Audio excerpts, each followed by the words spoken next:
Good morning, everyone.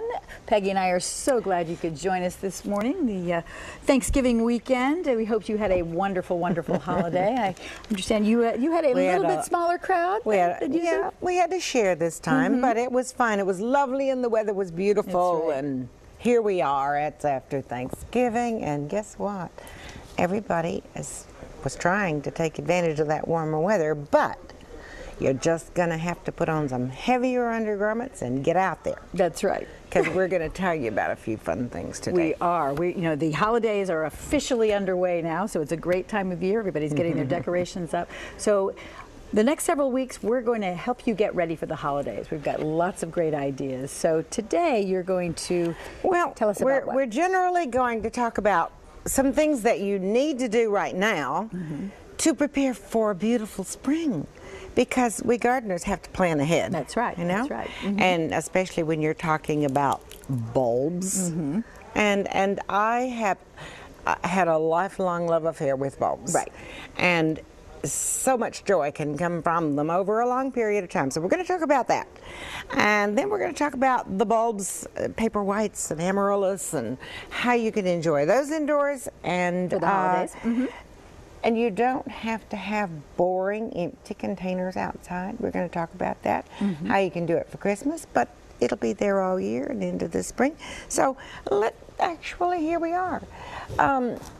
Outside decorations, usually that's where we all begin, is getting the lights up and getting the wreaths up. And this one happens to be one that we staged last year at the Garden Center. But it's a planter that has plants in it that can be beautiful as window boxes on your deck or under your windows. Freestanding, we have a lot of pretty freestanding metal containers that can be used, or just in regular containers. And so we'll talk more about that as we go along. Great. Okay, lots of great ideas. So, this is a fun time of year because in addition to the gardening tips and information, we've got decorating and it and tests fun things. the traditional things, which many of us like to have, but it's open to some creativity. That's right. Also. Okay. So, and we will take your questions later on in the show, so we hope you'll stay tuned for that. A couple of quick announcements. We're very excited this weekend at Merrifield Garden Center. We would like to invite you to come out and enjoy our holiday open house at all 3 locations. We started yesterday, and it was so much fun to see everybody out. It was just like lots of holiday cheer in the store. It was great. It'll be today and tomorrow as well. So lots of fun. We're going to celebrate the season. We're going to have refreshments. You're going to see our designers creating beautiful wreaths and arrangements and bows, of course. We all are into those bows. And then, just lots going on. We may even have a little caroling going on at our Fair Oaks location tomorrow in the early afternoon. So just a little hint there, but lots of fun this weekend. Really, we hope you'll come by and join us because it is such a fun time of year and it's a great way to get started. Also, something very important about this time of year is that Santa arrives now at Merrifield Garden Center. Now, our Gainesville Santa and our Fair Oaks Santa actually arrived last night and started visiting with everyone, so that was wonderful. And at our Merrifield location, now if you've been in this area at all for a while, you know that the real Santa at our Merrifield location is a tradition you do not want to miss because it is just very special. In his headquarters at our Merrifield location, as he has for many, many years, you can find a truly magical headquarters. It is a lot of fun, lots of things to see and do while you're waiting to see Santa. There's songs, you do a snow dance, his press conference, just lots and lots of fun. He talks about the meaning of Christmas. Absolutely does. This is not a commercial affair. That's right. That's right. So we hope you'll stop by and take advantage. He arrives at noon today at our Merrifield location. So if you'll go to our website, merrifieldgardencenter.com, you will find the schedules for each of our Santas at each location. So take advantage of that.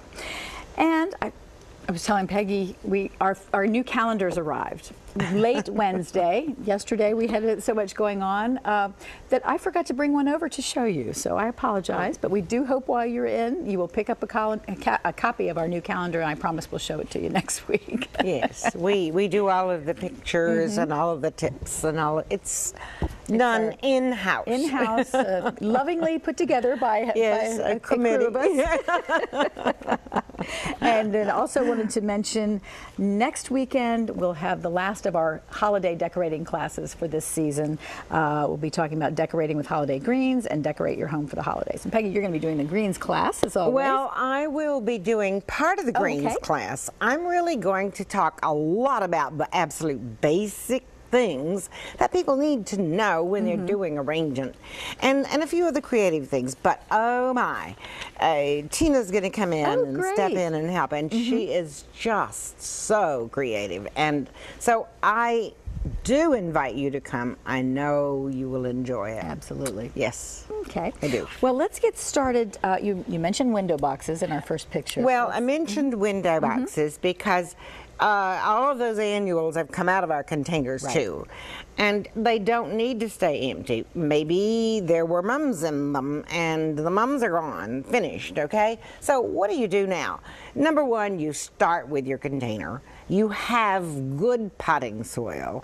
I love our Merrifield blend. Pro Mix is also a good blend, and you want to be sure that you have excellent drainage, so it can be in these lovely window boxes, as you see, one that is prepared here, or it can be in just normal containers.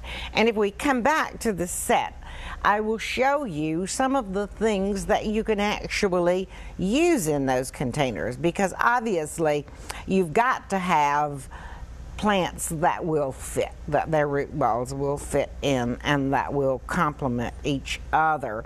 And so I have a selection of different kinds of plants that can be used in that situation.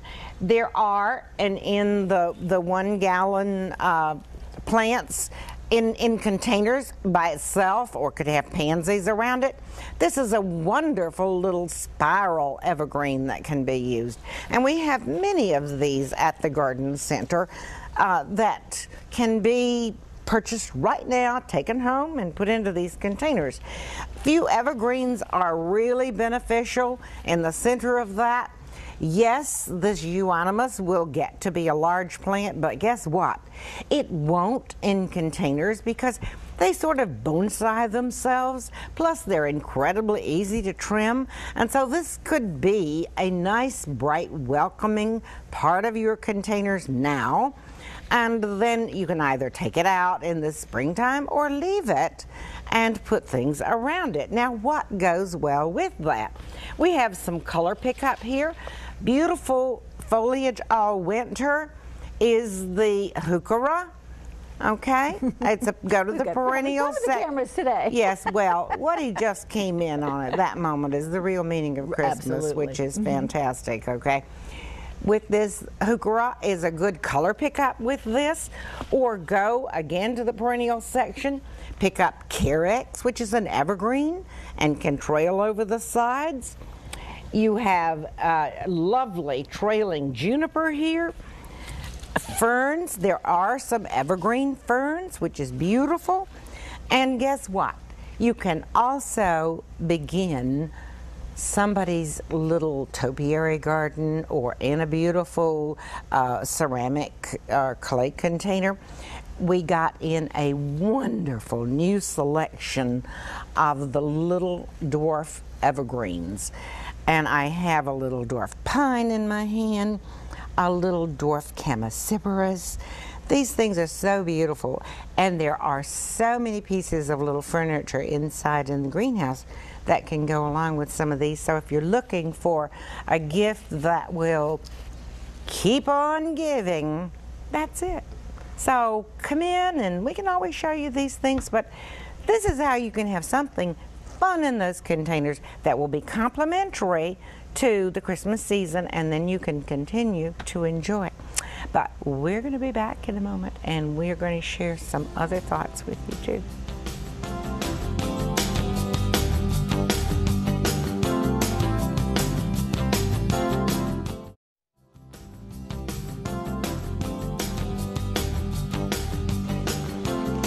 As you can see, we're getting into the holiday spirit here on the set.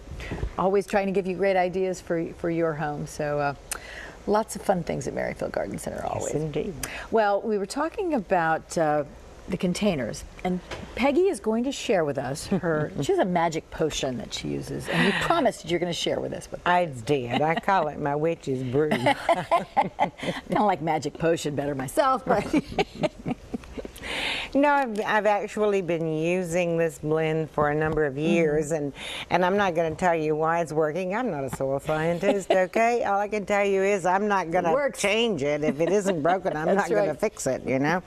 So, yes, into those containers, they need to have some sustenance, okay? They need... that potting soil just doesn't have enough, okay? It's more the medium that holds it up and drains well.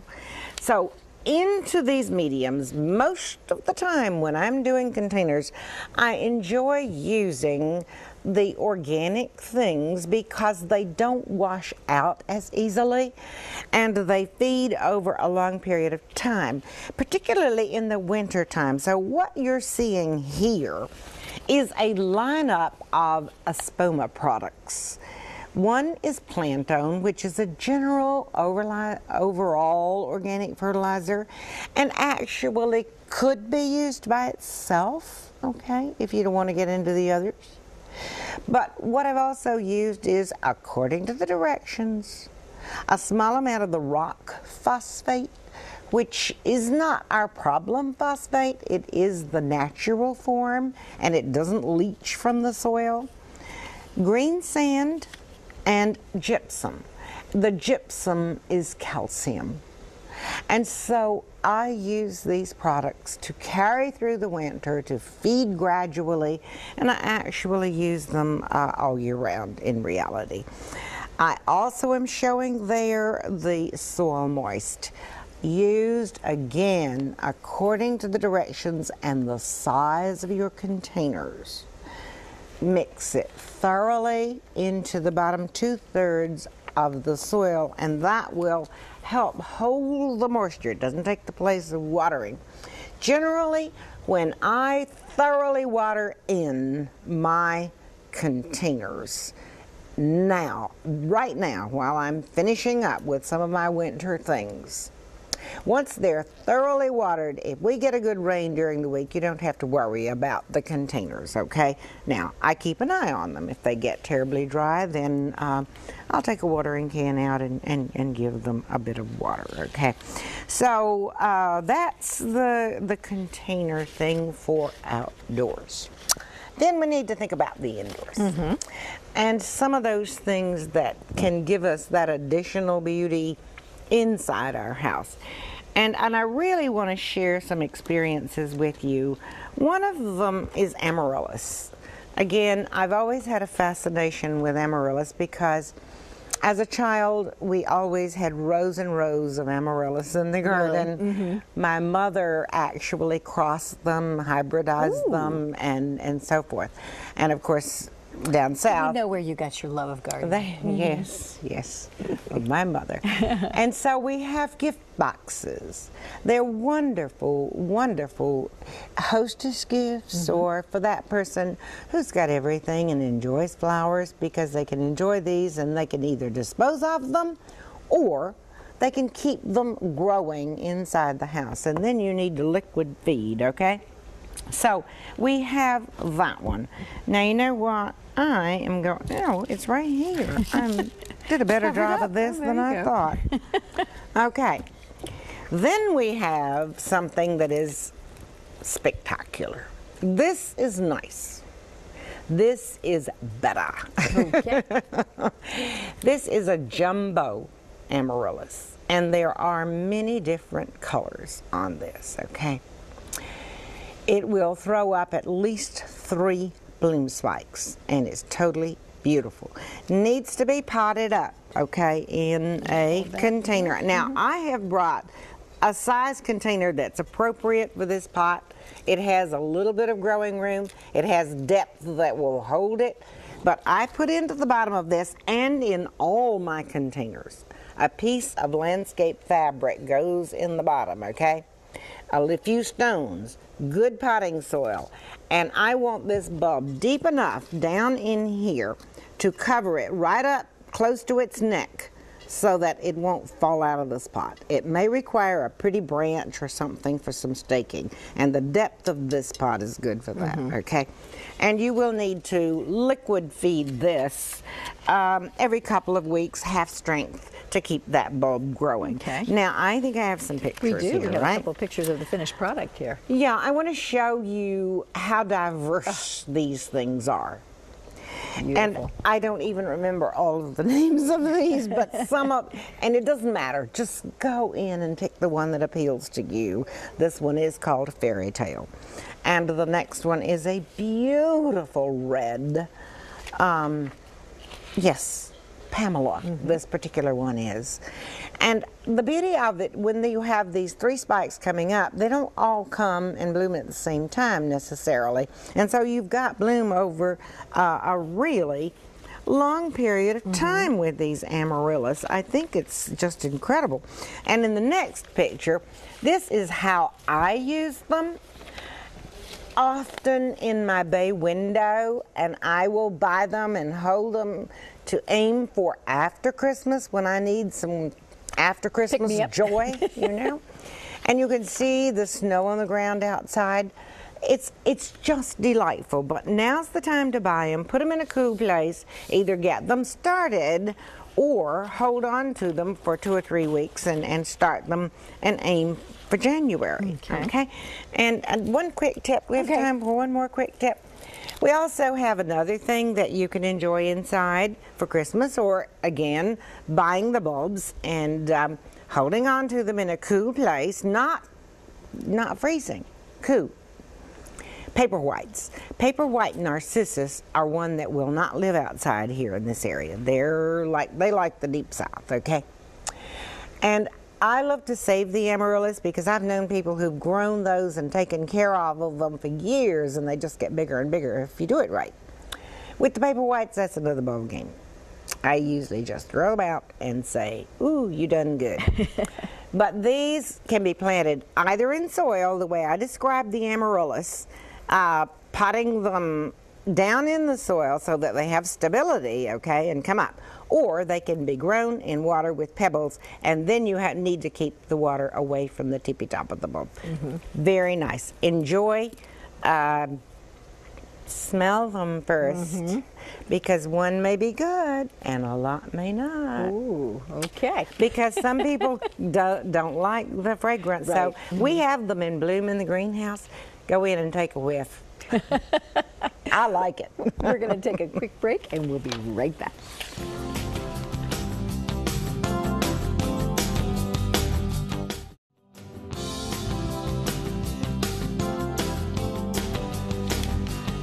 Welcome back. We were talking about bulbs before we went on the break, and we've got some more bulbs to talk about. Because Really, it's we an do. important time to get bulbs in. Well, actually, it's getting close to the deadline. It was such fun because yesterday we were ordering the bulbs for next year. We do that a year in advance. And I was talking to the gentleman who lives in Holland, comes from Holland. And, you know, you really optimally should get these bulbs in the ground, either in containers or in the ground, by the middle of December for them to get root growth down, okay?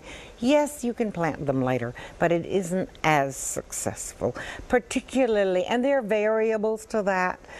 Some of the later flowering tulips will be okay, but generally speaking, aim for buying your bulbs and getting them into your containers or in the ground by the middle of December. Give them time to get that root growth down and get going. But let me share with you some of the pictures that I have done in the past. And by the way, am doing, now I'm almost finished. I pretty much finished actually, for the planning for next spring, so that hopefully we'll have something a little different to show you. This is a gathering of mid-season bulbs. I have put into containers the grape hyacinths. And by the way, the grape hyacinths want to be freestanding outside in containers that are uncovered, because they will put up their foliage at this time of the year and can't be covered up, as I will show you how I do some of my tulips. So some of the larger containers right now have bulbs planted beneath the heuchera or the ferns or around some of the evergreens. But this is quite a grouping of the grape hyacinths, the tulips, and daffodils. Don't forget those. And in the next picture, again, is a progression in the area that we live in outside, that we enjoy so much. And I've tried to color coordinate and plant mid-season and then late season, so that some of these bulbs come into bloom as the perennials have emerged and begin to come into bloom. I would like to encourage you to come in and to look through the tulips in the next picture. Depends upon what your favorite color is, but I've been trying some of the unusual ones. That is really striking. I love that color. Of course, I'm into orange, okay? And purple and orange is just so incredible. And you think maybe not in spring, but this was beautiful. It's a peony flowered tulip. And it was beautiful for a long period of time and blooms late. In the next picture, another tulip that is so underused is, again, a late flowering tulip that will be in bloom along with some of the earlier perennials, and it is a parrot flowered tulip. And in the next picture, and by the way, this particular picture made our calendar. It did. We take a lot of pictures through the season, and then we filter through, and among us all try to decide what goes with what. A lot winds up on the cutting room floor. But here I paired the color of the tulip to the gazing balls. I love my gazing balls, and I'm gonna knock on some wood. They're still with me after a number of years. I'm amazed, you know. But there's not only the color pickup there, but there's also the reflection. So this gives you some creativity with these things. So I really do want to encourage you. Come, see what's there. Add some of these bulbs to the containers as you prepare them for winter. I will also show you how in the next segment, I will show you how I do put some under cover for use in the spring. But one of the reasons I do all of this is in the next picture. It is the joy that it brings. This is Gretchen. You had a little photo shoot at your house. Easter time. The girls love their photo shoots. And guess what? She had some beauty to sit among. Absolutely. Makes it all worthwhile, doesn't it? Absolutely.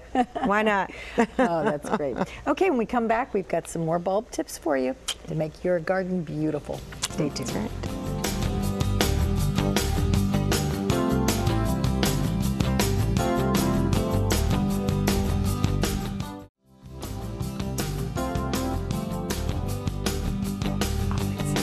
Welcome back. We're talking about bulbs right now, and it's important this time of year to be prepared for spring, as you were saying. Yes, and, if you don't make the preparations now, you won't have it. Right, right. So what you do with that's not those? totally true, because I know we do pot up a lot of the tulips and things. So we have a better selection than we've ever had before.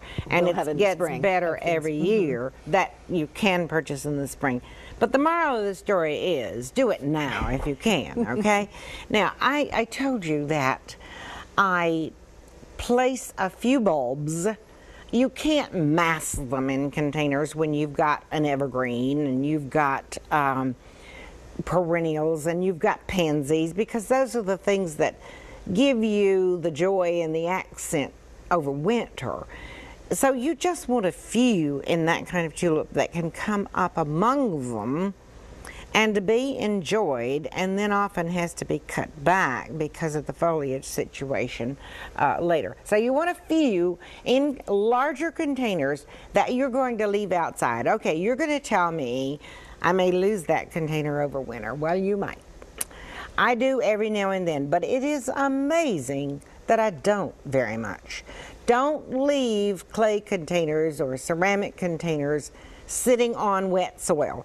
Do not leave a saucer underneath them, because that'll catch water and that will burst the bottom out of the pot. Put them on your slate or on your gravel, somewhere that the water will drain away, and I have had excellent success. Not with clay that is not fired well. Most of our clay is Italian type clay, and it's fired well, and yes, I use it. Very rarely do I lose a pot. So I leave a lot of mine out, okay? That's a good tip, because I don't think people would actually think about that water. Take saucers out from under any containers that you are going to leave outside, because that's not a good idea. It is in the summertime, but not now. All right, here is something else that I do, because you could see that I had quite a few bulbs there. And I do it for a lot of reasons, okay? I want to be able to shift the things into place as they come into bloom, and as they're finished, get rid of them and bring on the next ones, okay? And so, in this next picture is very descriptive of what I do. Smaller containers loaded with bulbs. I would say that those are plastic containers. This year I'm doing it a little differently. I'm putting it into some nicer looking containers that I don't have to worry about slipping these containers into another one. I can just move them and sit them elsewhere. So I've got the smaller containers that are probably 10 inches wide and at least 10 to 12 inches deep, okay? Into that I may put 9 or 10 daffodils, narcissus, tulips, grape hyacinths, those kinds of things, or two or three allium, which is just gorgeous. I put my landscape fabric. In fact, let's come back to the desk, okay? I have always keep on hand landscape fabric. This is the smaller landscape fabric that I keep on hand for the containers, okay? But we sell landscape fabric on the roll, and you can buy it by the yard or foot or something like that. And so it's wider. I put that down on the ground in an out-of-the-way place where it won't bother you, or if you're only doing a few under the bushes somewhere, you know. Sit my finished containers on it, fold it over. This gives it a little additional winter protection, but it also helps to keep the little chipmunks, and whatever out, and keeps them from eating it. I always seal this down the best I can with sod pin. And here we can, again, let me slip back here first, okay? I did. I've got a couple of thoughts. I've got to always be. Now you can come back to the desk, okay? These are called, look like big hairpins, okay? They're actually called sod pins, and they have a multitude of uses. And so I pin that into the soil to hold that landscape fabric in place, okay? As I said, I do not put into there the grape hyacinths, because they put up their foliage at this time of the year. The rest of the things don't. Okay, so that's a good way to overwinter some of these things and be able to move them around. All right. Before we show the last couple of pictures that people are into right now, let me share with you a valuable tool. I mentioned that you need to take saucers away from containers that are outside because you don't want the water to be held. But inside, that's another ballgame. Right, absolutely. All your containers inside, those amarellas, those paper whites, whatever you've got. This is a piece of cork board, and you'll find it in our greenhouses. It comes in different sizes, and I find it invaluable. I do not want to ruin my furniture, and I put a piece of cork board under anything that pretty much has moisture in it. Right. Okay, so visit the greenhouse for that purpose. Absolutely. Okay, before we go on our break and take phone calls next time, you want to do a few thoughts on outside decorating. Yes, as I said, most people are into outside decorating. This is one year when I really went all out on the deck. And it's just such a joy because the deck is off the dining room and very visible from the larger windows on the back of the house. And so in the background is a deciduous tree, one that loses its leaves, that has the white lights on it. The deck rail is strung with lights. And I put a cut evergreen tree there with lights. Totally enjoyed it that year. It was just such fun. And I've done similar things since. I try to change it up just a little bit. Well, especially when it's a little warmer and you can go out there and actually... Absolutely. But actually, the wonderful thing is you sit inside, and when it comes on, it's joy. It's just happy. I know an awful lot of people put a lot of lights out front where all their neighbors can see them, and that's a wonderful thing. You don't get to see them inside. But I like this. That's right. That's a great idea. Now let me show you a real change for me. Is the front door. Okay, I decided to do the LED lights, which are much less expensive to operate actually. And as I said, I like to change up the outdoors, and I love all the fresh wreaths. We make some of the most beautiful custom-made wreaths, and this happens to be one of them. You can get them square, so many different things. So this is where I really enjoy those fresh greens, the roping, the wreath, a cut tree on the front porch, and the LED lights. I'm getting accustomed to. They're a little different, but they're very pretty. Well, I'm actually enjoying the multicolor again. Are you? You know, they sort of went out of style, and I think they're back. You know, and I haven't done this yet, but I will be doing it next week. And I think the things I'm going to change up about this is, I think it's going to be a bird tree. Oh, nice. I have Very saved birds and bird themes for years and years, and so maybe you'll get to see a bird That would tree. be fun. That would be fun. Yeah. Well, we're going to take a break. When we come back, we'll take your phone calls. So if you have any questions, please give us a call, 703-387-1046, and we will be right back.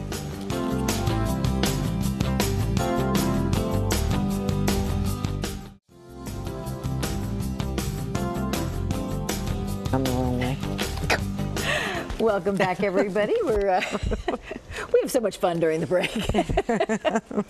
But we are taking phone calls this segment. In the next segment, 703-387-1046. But before we get started with those, something that's happening next weekend that you wanted to mention.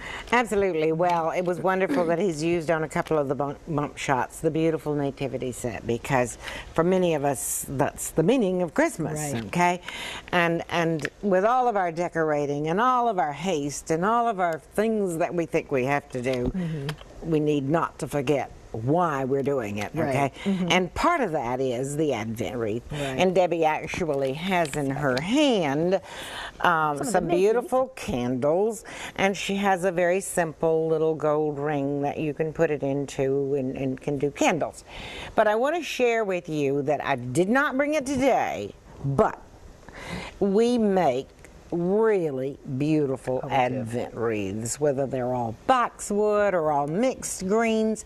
And it's done in a wet oasis ring. So it lasts. And when it's placed in a dish or a container of your choice, it will last the entire time, and you don't have to worry so much about setting the world on fire with your candles, okay? Right. Now, that doesn't mean to say that you can't be, you have to be careful. I'm a believer in being careful with candles, okay? Even if it's fresh greens, okay? But yes, and the best thing for you to do is to special order these so that they're ready on time and you don't miss that first Sunday. Absolutely, absolutely. And this would be a great day to come in and do that while everybody's out there making the arrangements. We'll be there. Absolutely. You know? Yeah, I love folks anyway. That's right. Okay, let's get to our callers. Joseph is calling from Centerville. Hi, Joseph. Are you there? Hi. Hi. Good morning. How are you? All right. I called about this before, and I think is it David Yost that lives in Centerville also? Yes. Is that his name? Yes. Yes. Yeah, and I ran into him at the Giant. And anyway, the problem I have is I have a couple of wild bushes in the backyard. One's right up against the house in the back, and it has red stems, kind of reddish stems, and it has these berries on it. And I'm wondering if they're wild bushes or what are they? Are they edible? I don't know. And I think the last time I called, you said you'd have to, you really didn't know. You'd have to look at them. I think you have to come out and look at them or something. Well, number one, since we don't know exactly what they are, don't eat them, okay? Yeah.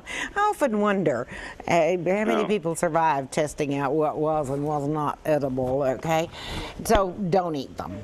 Red stems tells me it loses its leaves, right? Red stems tell me it could be the red twig dogwood, but they have blackberries on them. The berries are white berries. They're insignificant, okay? So I'm going to say eliminate that. We have beautiful, beautiful winterberry holly, which loses its leaves, but its stems are not terribly red. The very best, of course, euonymus can sometimes have a bit of a cast of red. The very best thing that you can do to be sure that it's identified correctly is to make a clipping of that and bring it into the Fair Oaks location if that's closest to you, and we'll identify it for you because it's a more positive thing. Now, for others, you can email pictures and we can identify it that way. But then we take the guesswork out of it, okay? Okay. Yeah, just come in and visit our Christmas shop and bring a piece of it. And we'll identify. Thanks so much, Joseph. Have a good day. May not recommend eating or not. That's right. Okay, have a good day. All right, let's see. Our next caller is Pam, who's calling from Manassas. You there, Pam? Yes, ma'am. Hi, Good morning. how are you? Good morning. What can we do for you? I want to know how to care for an orchid. Well, proper care, first we have to know what kind of orchids you have, and next I need to warn you that we can't give you that total care in it as quickly as we have to do on the show. We have some orchid specialists at all our locations, and the very best thing that you can do is to go in there and let them give you the step-by-step process. And the beauty is we also have wonderful handouts on the different types of orchid, and because there's some variation as to how you deal with that. Now, as I said, we really do specialize in some beautiful orchids. One of the basic things that you have to remember is that they can't stand in water. They have to have perfect, superb drainage, okay? And so I'm not going to actually go into the exact care of it, but ask you to go into one of our garden centers and have them do that step-by-step process and hand you a handout. Okay? All right. Thank you so much. Thank you. Thank you for calling. Thanks, Pam. Have a good weekend. You too. Okay, we better take a quick break. When we come back, we're going to talk to Pat. So, Pat, hang on there, and we'll be right back with you. Stay tuned.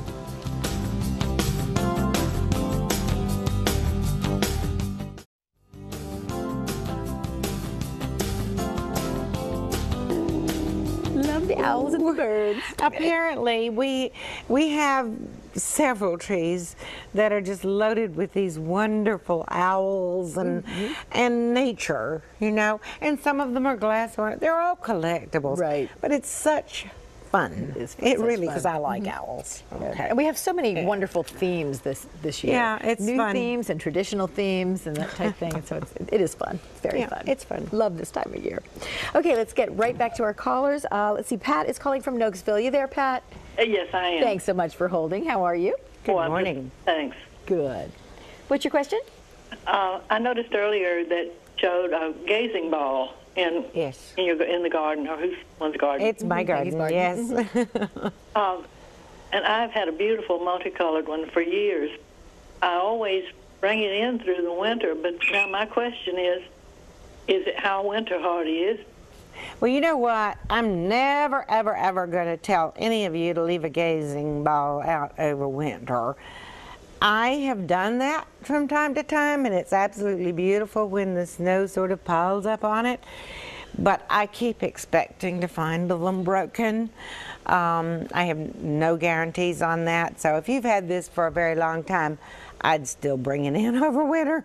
You can always put it back in the spring when the heavy freezes are past, you know.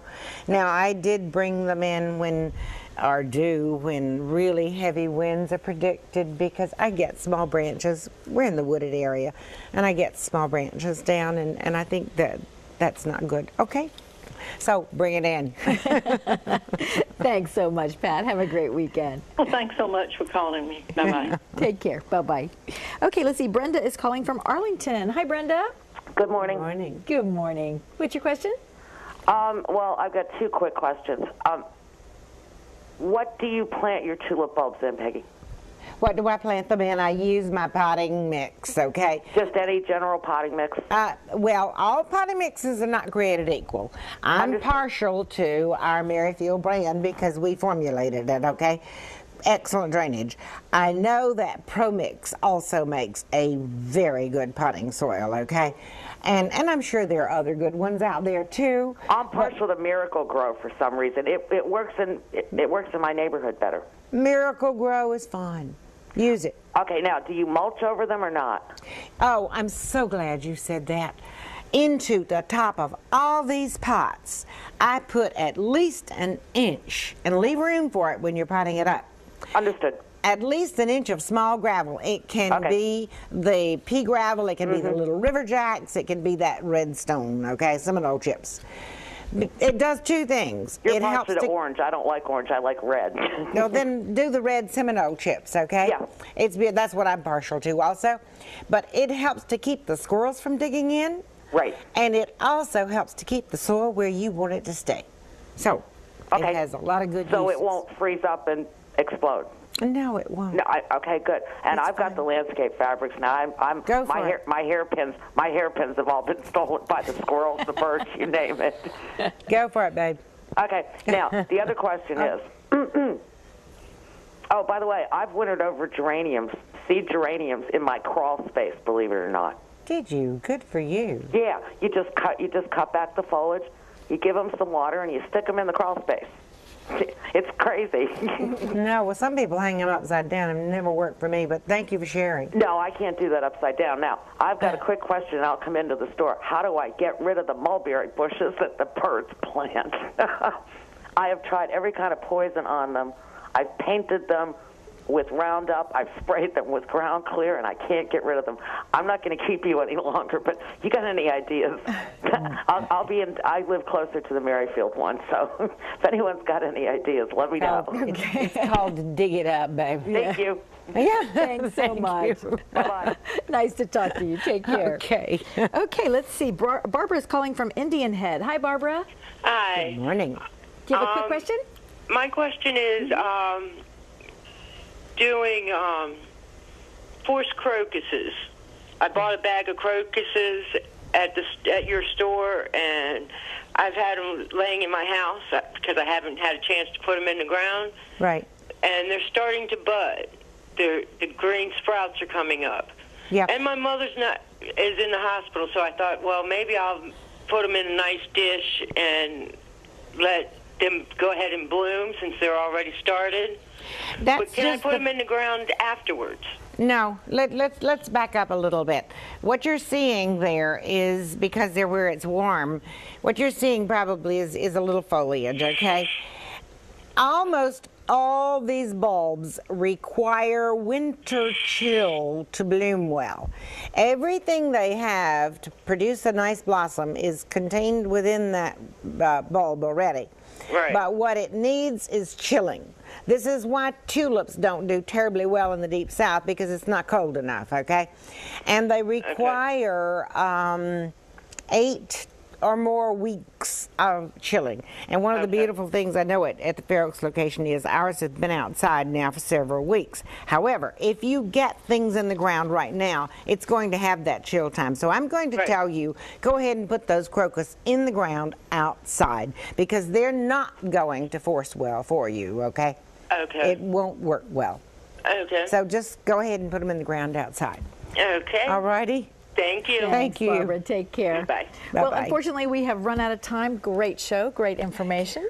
So we hope you all will take advantage of that. And we do hope you'll come by and see us. Peggy and I are heading over to the Fair Oaks location. Stop by and say hello at the open house today. It's going to be lots of fun. We'll be working on some of those fresh green arrangements. Absolutely. Next week, David will be here, and we're going to be talking about choosing your Christmas tree. The Christmas trees, the cut trees have just arrived, and it's so nice seeing out there. Yeah. So do come by, stop by and see Santa Claus. Have a great weekend, and we will see you next week.